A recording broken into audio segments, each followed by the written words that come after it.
ନମସ୍କାର। ସୁସ୍ଥ ଜୀବନ ଓଡ଼ିଶାରେ ଆଜିର ଭିଡିଓ ନାଶପାତି ଖାଇବାର ଉପକାରିତା ବିଷୟରେ। ପ୍ରଥମେ ଆସନ୍ତୁ ଜାଣିବା ନାଶପାତିରେ ଥାଏ କ'ଣ।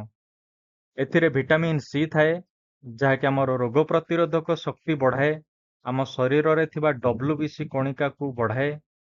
କ୍ୟାଲସିୟମ ଆଉ ଭିଟାମିନ୍ କେ ଥାଏ, ଆମ ହାଡ଼ ପାଇଁ ଯଥେଷ୍ଟ ପୋଷକ ତତ୍ତ୍ୱ ଯୋଗାଇଥାଏ। ଏଥିରେ ଆଇରନ୍ ଥିବାରୁ ରକ୍ତ ବା ହିମୋଗ୍ଲୋବିନକୁ ପୁଷ୍ଟି ଯୋଗାଇଥାଏ। 57% କ୍ୟାଲୋରି, ତା ସହିତ ସୋଡ଼ିୟମ, ପୋଟାସିୟମ ଏବଂ ଫାଇବର ଅଂଶ ମଧ୍ୟ ଥାଏ। ଗ୍ଲାଇସେମିକ୍ ଇଣ୍ଡେକ୍ସ କମ୍ ଥିବାରୁ ଡାଇବେଟିସ୍କୁ ନିୟନ୍ତ୍ରଣରେ ରଖିଥାଏ।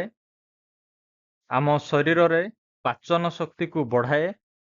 ଦହି ଯେମିତି ଆମର ପ୍ରୋବାୟୋଟିକ୍ ଭଳି କାମ କରେ, ଏକ୍ଜାକ୍ଟଲି ଦହି ଭଳି ଆମ ଅନ୍ତଃନଳୀରେ ନାଶପାତି କାମ କରିଥାଏ।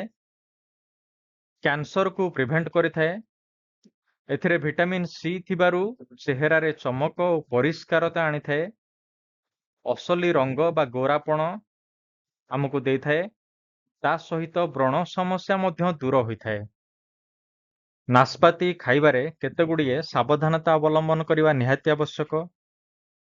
ଯଦିଓ ଏଥିରେ ଭିଟାମିନ୍ ସି ଅଛି, କିନ୍ତୁ ଅଧିକ ପରିମାଣରେ ଖାଇଲେ ଏହା କଫ ଦୋଷକୁ ବଢ଼ାଇଥାଏ। ଥଣ୍ଡା ଆଉ ଛିଙ୍କ ସମୟରେ ଖାଇବେ ନାହିଁ। ଅଧିକ ବ୍ଲଡ଼ ପ୍ରେସର ଥିଲେ ଖାଇବେ ନାହିଁ, କାରଣ ପୋଟାସିୟମ ସହିତ ସୋଡ଼ିୟମ ମଧ୍ୟ ଏଥିରେ ରହିଛି। ଦୁଗ୍ଧ ବା ଦୁଗ୍ଧଜାତ ଖାଦ୍ୟ ସହିତ ମିଶାଇ ପୂର୍ବରୁ ବା ପରେ ବିଲକୁଲ ଖାଇବେ ନାହିଁ। ଚାହା କଫି ସହିତ ଖାଇବେ ନାହିଁ। ଛଣା ଜିନିଷ ସହିତ ଖାଇବେ ନାହିଁ। ଖାଲି ପେଟରେ ଖାଇଲେ ସବୁଠାରୁ ଭଲ। ରାତି ସମୟରେ ନାଶପାତି ଖାଆନ୍ତୁ ନାହିଁ। ଯଦି ଆପଣମାନେ ଚୋପା ସହ ଖାଉଛନ୍ତି, ଅଧିକ ଉପକାରିତା ଏହାର ପାଇବେ। ଭଲରେ ଚୋବାଇ ଖାଆନ୍ତୁ। କିନ୍ତୁ ବର୍ତ୍ତମାନ ସମୟରେ ପେଷ୍ଟିସାଇଡର ବହୁତ ଉପଯୋଗ କରାଯାଉଛି, ତେଣୁ ଚୋପା ଛଡ଼େଇ ଖାଇବାଟା ଠିକ୍ ହିଁ ହବ।